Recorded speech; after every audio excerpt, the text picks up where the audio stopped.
Hi guys, how are you? Welcome back to the garden on this rather grim day, but this is the perfect day to do something with you that I was longing to do already for quite a while. And you might see I'm not wearing one of my lovely gardening outfit, which means I want to do an entire garden tour with you. It might seem a little early in the year, but I think it is just a nice opportunity to show you how the garden looks so early in the year and how it transforms over the month to come. A lot of you who follow my videos, you already had a good insight in my projects, what I'm doing, you see how the garden looks in general.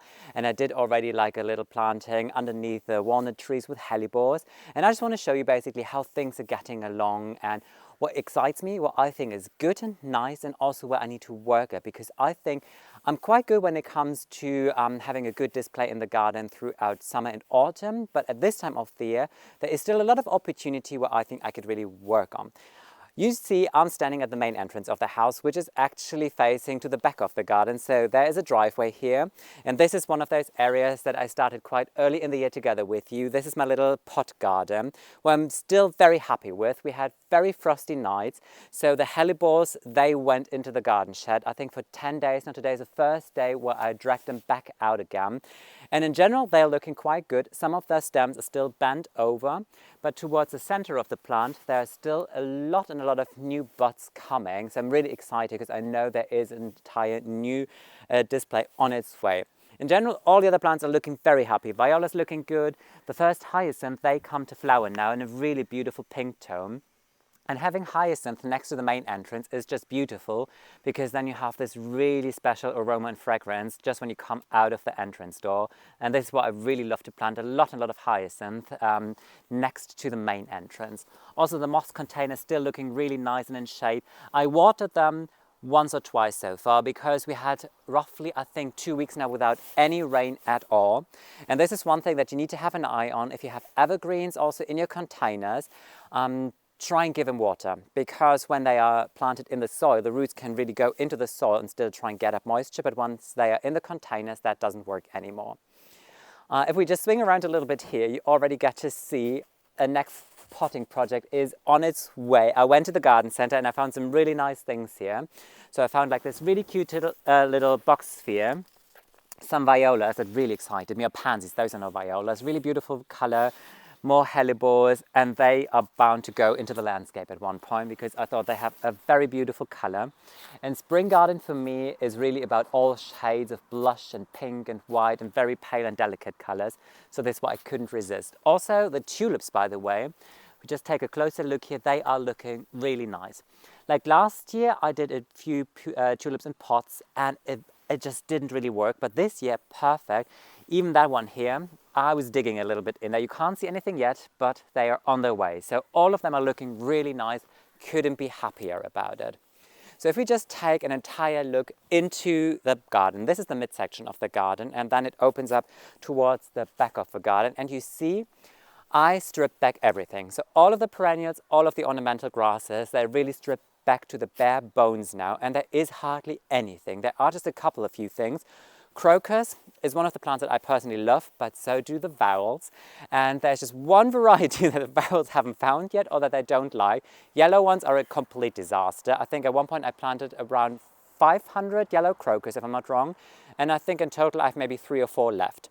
And almost the same with those ones here. This is a white one with kind of like purple lines here, very delicate, absolutely beautiful. There was an entire drift here at one point, gone, but the hyacinth are looking really nice. They're all coming back.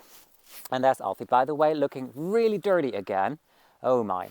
So this is why I focus a little more on hyacinth, because vowels don't eat them. And this is something where I think, okay, this is just a nice bulb for me, where I can make a nice spring display, but they are fairly late.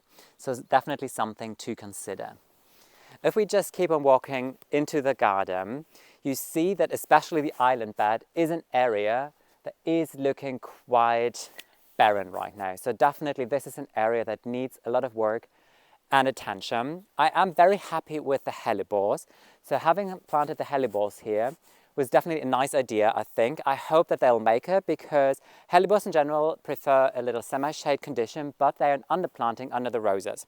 So in summertime, what happens is that the roses will have this nice canopy of leaves and will throw some shade onto the hellebores. So I think it might work out well.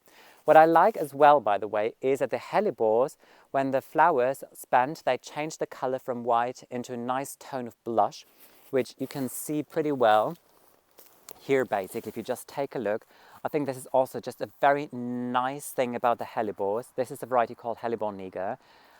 When they change and they age, absolutely beautiful. And then next to those, I have the pink hyacinth there in a drift. So I feel that this is just a nice match in general, and also the first fresh flush from the roses coming out. Really beautiful, kind of like dark crimson foliage here. So I think in general, in terms of color, all of this works out really nice. I'm very happy with that. If we continue walking just to the back of our garden, there is a veg plot, but there is nothing going on yet. So really nothing happened in the kitchen garden. One of the next projects that I'm going to do together with you is finally tackle the back area here. I did a video, I think in September or October, I would say, where I announced that this will be the new perennial border, which is going to happen. But now's a good time to really get in here and remove the turf, because the frosty nights are gone, which means that we can really work in the area and the soil better again. And you see one beauty that I found in the garden center today, actually, and I couldn't resist. So I love nice topiary, but I like simple topiary in a way. I love these like nice spheres. I like when you have cloud effects. And I think having a wonderful topiary in the border as a focal point will be quite exciting. Also, there will be a lot of grasses and ornamental, like perennials, ornamental grasses in this area. Some annuals as well. But again, when I strip everything back, it's always good to have like a backbone that is exciting around this time of the year. How I intend on planting this is, still want to have this open view over the fields and into the countryside. So I do not want to put anything in here that gets too tall or blocks the view. So all the perennials, they will be kind of like pretty much at this height here, maybe like 80, 90 centimeters max.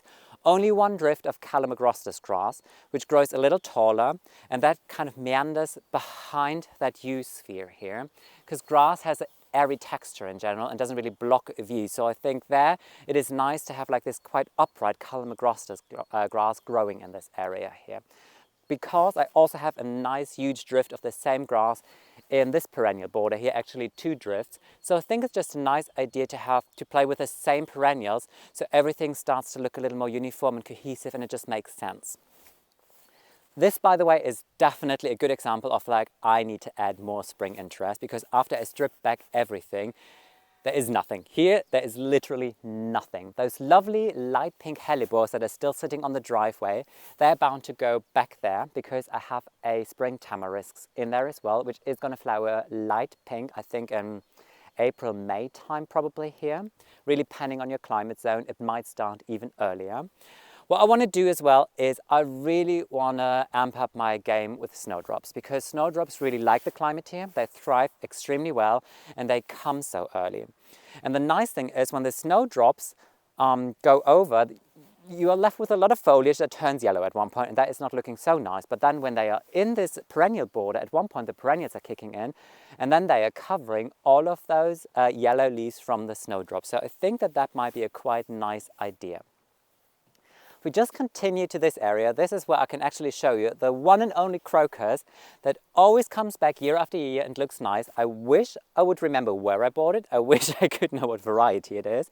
So underneath a tree here, before there was a border, the tree was sitting on the lawn, and I underplanted it with just a couple of crocus. They're quite large and really beautiful, dark purple color. Wow, Alfie, you're dirty. So those are the only ones that are looking actually really nice still. Okay, I need to show you Alfie now, because she literally, sit, come on, sit. She literally looks like a little piglet again. Isn't she the dirtiest thing you've ever seen? I mean, she's super cute, but once I look kind of nice in the garden, I'm like, oh. She's having a good time though. So if we continue walking, this is also one of those winter interests that I love. It's obviously boxwood. And those are box spheres that I planted quite close because I want that all of them together do what these two are already doing. I wish that they kind of grow together into a nice cloud effect. Still in different sizes, so I really want to make sure that it still kind of like goes from a tall one, a little lower here and then up again, but it kind of should feel like organic and natural, because I think like when you look at the entire garden and how I play with grasses and perennials, it would feel a little weird if topiary suddenly feels kind of like in a castle. I think when I work with topiary, it needs to feel organic and soft and reflects what the rest of the garden basically does, and I think this is just a nice element, especially in a winter garden. So if we continue walking, you might remember that I planted a viburnum with you in the flower bed here, and it starts to open up the flowers now. So one day I was working in here, and when the sun was out, and it really starts to spread its perfume, which is absolutely beautiful. And I just love these flower heads, very delicate, beautiful pink tone. A lot of buds are appearing here, so I know that this will be absolutely beautiful. Can't wait for this one to grow. I hope it will be happy in here. So I think this was definitely a good one for this area here. If we just continue walking next to the garden shed, there is an area that is also really exciting, at least for me it is. This is where I started planting my first hellebores ever in the garden, and back then I had no idea about, like, I don't know, winter flowering hellebores niger or the ones that flower later. For me they were all the same, clearly they are not. But here I have two that are very precious for me. They're not really in full bloom yet, but they will be very soon, and they are absolutely beautiful. One of those varieties where the flower heads are kind of drooping down a little bit, so you always need to come in basically and just really lift them to enjoy the entire beauty of those. And I think this is what makes these kind of hellebores so special, that they're not facing upright, that you really take your time to go in here, get in here and enjoy them. And what is even more exciting for me is all what you see here is their offspring. So they started to self-seed, which is also really beautiful. So I know in a couple of years from now probably, I will have a nice drift and carpet of those hellebores in here. Then here you can see how hellebores thrive when they are planted in the absolute perfect location. This is semi-shade and parts even double shade, I would say, especially during the summertime, but this is exactly what they love. And I planted this patch here roughly, I would say 4 or 5 years ago. Most of the plants were really small, but they've grown into such a wonderful size. I mean, just look at that. You see only flowers and flowers and buds and more appearing. They're just the true joy of the season. And especially the foliage is also nice. You know, once they start to fade out, it's not that you're left with nothing nice to look at. The foliage is also so beautiful on these. If you have old foliage that starts to look a little shabby, you can always go in and really cut it back hard, because it always comes with a new, fresh new shoots basically. You can also see here quite well, snowdrops, one nice patch here, how much they're loving it. I think they're just so delicate and beautiful. And this is why I really want to have more and more of snowdrops in the garden. There's another patch over there as well. And I know it's not a lot to look at yet, but I think once there are more of these absolutely beautiful patches and blobs of snowdrops in the garden, it'll be so exciting, because here, spring really takes quite a long time before it really comes. So you really have a lot from your snowdrops. They are lasting for months, not just a week or two. I think the snowdrops, they look pretty here for at least 2 months. So this is what I think it is a good investment for this garden. Last, I just quickly want to take you with me to the front garden and show you a little bit how it looks over here. You've seen already a little bit, because I talked you through about this area here, and we've taken cuttings from the euphorbia there. I think they start to root in, I hope. The other euphorbia, they definitely start to root in. They look good. With that one here, that was a little iffy. I think in one of my future videos I'm going to show you how the progress is, but still, I think they're absolutely beautiful here. What you can see is, and this is really nice, I have a lot of spring iris in here, like these purple flowering ones. And you can tell all these drifts already starting to appear, and this is what I really enjoy a lot. All of those that you see in flower are the ones that I had already in here. And if you follow me already for quite a while, you might remember that in one of my autumn videos, we planted big drifts of those iris in here as well. They are appearing, but they're not flowering yet. So I'm not really sure what the deal with that is. I hope in the next year that they all start flowering at the same time. Maybe this is just because they're just brand new here. But I can show you in general, if we just look here, for example, you see all these shoots appearing here. And this is all what the iris are doing. So they are coming with a lot of shoots, and I think that they will even flower just a little later, a little too late maybe eventually. But maybe this is just a first year thing. I'm hoping at least it is a first year thing. Because you can tell even here, everything is stripped back. Luckily, I think the willow is a nice structure. So I think this just gives a backbone to this entire area. So is a swing bench, obviously. But there are lots and lots of drifts of these purple iris in the border here. And my vision was really to have these drifts meandering and floating through the border to have like a wonderful early spring display. So I still think that next year this plan might work out a little better. This is pretty much what I wanted to show you in an early spring garden. What I want to do now is something that I announced as well, kind of half a year ago almost. You might remember that there's a little renovation going on in the entire top floor of the house, and I think now's a good time to show you the progress that we made. Because this week, as a week with a little less videos, obviously you might have recognized it, because we were very busy up there with painting, and all the rooms are painted now. There's no floor in. But what I want to do now is just take you with me inside and just show you how it looks. We're on the top floor of the house now, and since there's no furniture here, this is going to echo a little bit, but there's nothing I can do about the audio. If you haven't seen the previous video, I tried to remember to link it down to this video because we gave an entire tour of the top floor just to show you how it looked before we started with the renovation. So for those of you who haven't seen the previous video, this is the staircase. So we go up from the ground floor with a staircase up here, and before there was a banister here. And this entire wall here did not exist previously. So this is a big gap basically now where we're going to have like a double door. I think they're called French doors if I'm not wrong. And where you're standing now, this is where we had kind of like a studio living room, and we just eradicated that because we said we want to have two good decent sized bedrooms and then potentially make the bedrooms also a little bit into a living room. So there will be definitely couch in here, maybe in the other one as well. Need to see how we're going to decorate it. But this is one of the bigger new bedrooms now, and you can tell how light it feels now. Everything was painted white first. We also painted the beams that you see on the ceiling, so they are in this off-white tone. We can still see a little bit the wood texture, and this is why we decided to not paint them entirely white. This is just one coating of color. And then the walls are also fresh painted now, beautiful light beige color. Well, I think this just lightens up everything. If you remember the previous video, especially this nook here, at the bottom half it was painted in dark blue, and then it had like a blue and white striped wallpaper on the walls. So I think it feels more airy and open and just lighter in general. So I tried to explain that we're kind of going for this seaside look, a little bit Hamptons inspired. And this is also why we chose this furniture here. So we already put it here just to see how the colors work together. And this is pretty much the color palette that we're going for in general.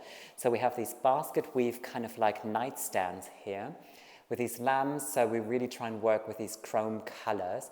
And I think in general, this is just a very nice seaside look. If we just continue walking, I didn't show you the bathroom in the last video, and now I can absolutely not show it to you because all the furniture that were here, we tried to squeeze into the bathroom, so there's no way you can even get inside, only to the sink. And after the reno happened, it was so dusty that I don't know how we're ever going to clean that bathroom. There is just a layer of dust everywhere. What I'm going to show you in the end as well is, here is, by the way, where I'm storing all of my plants right now. Some of which I've potted up together with you, but I'm going to show you a quick update at the end of the video. Here, this will be the entrance to the second bedroom. So just a normal size door.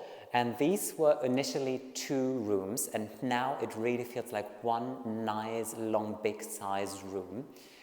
Again, fresh painted, so there was a wall pretty much in here to separate it. So we had two equal sized rooms, and now they're just connected to one big one, which feels a little long, but how I intended doing it is where you're standing now under the roof, this is where a closet is bound to go. On the other side, maybe a drawer or something, maybe even a closet as well. We still need to see and discuss it. There will be the bed basically here, with a telly set just opposite, and then two nightstands here. And again, it's painted in a beige tone, a little darker to the other room, because the other room has this really open ceiling, just higher, and it feels more airy. Well, this room is a little more cozy in a way. What I want to do is to really play with light colors, so to really have like nice drapes, kind of heavy fabric, and a nice off-white white tone as well, to have a contrast again to that beige, like how you see it with the ceiling and the beige walls. I think this will be really nice. Still see there's no floor in here at all. We're just standing on the concrete now.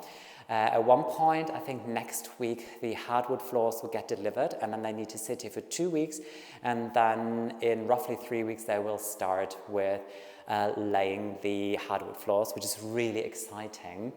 Also, the entire framing and everything, like we're going to have like white framing around the walls, which is going to be very beautiful, I think. Let me just quickly show you how all the seedlings are looking. With a lot of them, you can't really see a lot. Remember the video, my last video, I think, where we were transplanting a little bit, and I showed you my zinnias, the first patch that has gone over, well, not gone over, but that was really not looking nice. I was on a mission on trying to salvage as many as possible. And this is how they look now. So what I did basically, I took them and I buried pretty much half of them in here. I don't think that they will root out at the stem, but I think at least now they're not so stringy anymore. And there is a chance that they'd be happier. And within days, they started with a set of true leaves. So that alone shows that they were definitely happy about the situation of being potted up. Cannas, they start with a little bit of fresh growth. The dahlias as well. So I'm very excited about that. This variety here, I think this is Camorra Hall, a dark red one. Not Camorra Hall, I forgot the name. Canora Makeup. A lot of shoots, so this is definitely a nice one here. And if you just walk over there, I could just quickly show you the artichokes looking really good. There's one that just didn't make it, but besides, all of them are really nice, very happy. I anyways had way too many artichokes. I could possibly plant all of them. So I'm not really concerned if not all of them are going to pull through. Dahlia's looking nice as well. The strawberries that I planted with you, they look so nice. Really, they really start kicking in now with a lot of fresh new shoots and leaves. Another thing I didn't show you, these are snapdragons, and I also potted them up because I had them in a seed tray and I just saw way too many, so I needed to separate them. And that was a good 2-hour project, but I'm really happy because I think they're looking nice now, and you can tell now they're sitting in here for, I think, 7 days, they immediately start with their true leaves now. So it's always a good idea to start potting up, sometimes even before they have a set of true leaves, because otherwise I think they would have been just a complete fail and disaster. And now at least I'm going to have really nice snapdragons. Ricine is looking nice. I potted up together with you. And also the cucumbers here. Very excited about them. They're really producing more and more leaves now since they're up here, and they get a lot of light here. So this is just really a beautiful site to me, and this is also the site where I think I'm going to end today's video. I hope it was exciting for you. It was a little bit of a 2-in-1 video actually, just a quick garden tour to show you what stage the garden is right now, and also to show you the progress that we're making up here. So I think probably in a month or 2 from now, what I'm going to do is do just the exact same thing again, give you a little tour through the garden and then a little tour through the floor here, so you could see how it really changes. Up until then, I hope you had fun with today's video, and I would really love to welcome you in my garden very soon again. Take care, guys. Bye.